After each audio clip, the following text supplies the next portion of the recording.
بدولت وہ جلدی سے نشے میں دھند ہو گیا اور اول فول بکنے لگا۔ میں نے پیک کا ایک گلاس بھی نہیں پیا تھا، اسی لیے مجھے نشہ نہیں تھا۔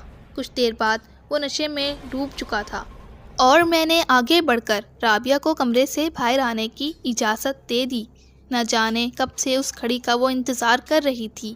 اجازت ملنے پر اس کے چہرے پر خوشی کی طویل مسکراہٹ رقص کر گئی، جس سے میرے جسم و جان میں نئی زندگی دوڑا دی۔ اسی مسکراہٹ کے لیے میں نے سب کچھ کیا تھا اور مسکراہٹ کے لیے میں ایسی کئی قربانیاں دے سکتا تھا۔ چنانچہ میں نے رابعہ کو اپنا کام کرنے کی اجازت دے دی۔ اجازت ملتے ہی وہ کمرے سے باہر آ گئی اور میں ایک کونے میں کھڑا سب کچھ دیکھنے لگا۔ رابعہ نے اپنا منہ اس کی گردن سے لگایا اور اپنے دانت پوری قوت سے اس کے اندر گاڑ دیے، پھر اس کا خون پینے لگی۔ میں پھٹی پھٹی نگاہوں سے سارا منظر دیکھتا رہا۔